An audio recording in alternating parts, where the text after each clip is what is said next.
Hello, in this short video, I will be showing you how to create a calculated field in Tableau on a Mac. At this point, we have already imported our data and have linked employee data with Q12 data. We are currently looking at how employees answered the Q12 questions from the Gallup surveys. I'm going to be using an if-then function to find how managers are rated on the Q1 question. I know what is expected of me at work. Now, to get started, we will need to select a new sheet to create our calculation on.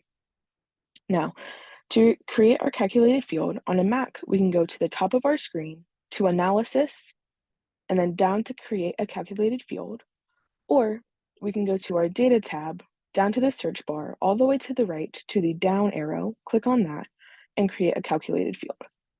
Once you click Create a Calculated Field, the calculation box will open. When this box first opens, there will be a bar at the top highlighted.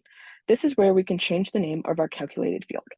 For my purposes, I'm going to be changing it to managers or non-managers.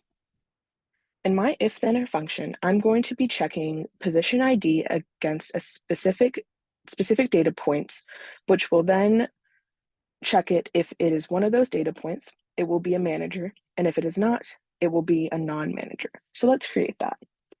I'm going to start my if function, and then we are going to be checking against position ID, which I could start to type in and click it down below, or I can go to our data pills, click position ID, and drag it into our calculation box.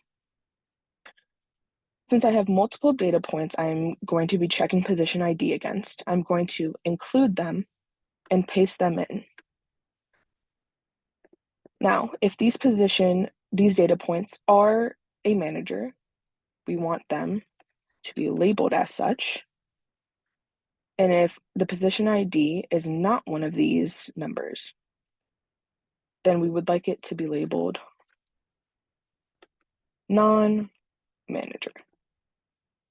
Now, if we stopped here, we'd see that there is a calculation error. So we need to continue on to end our calculation. And we see down below at the bottom of the calculation box that the calculation is valid. So once we see this, we can go ahead and click OK. And we see that in the employee data, we now have a new data pill that says manager or non-manager.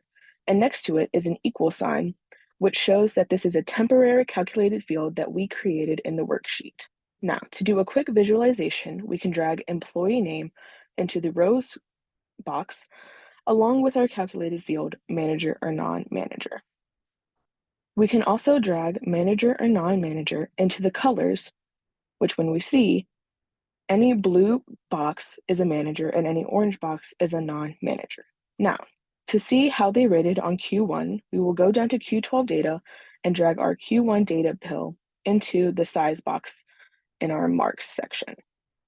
When we do this, we see it will automatically sum it, and for our data, this does not make sense. So we're going to go into the data pill to the down arrow and go down to measure.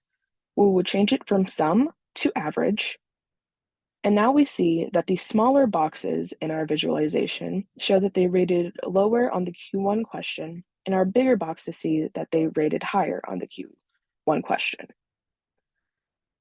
Thank you for watching, and that was how you create a calculated field and use an if-then function to show how employees are rated on the Q1 question from the Gallup surveys.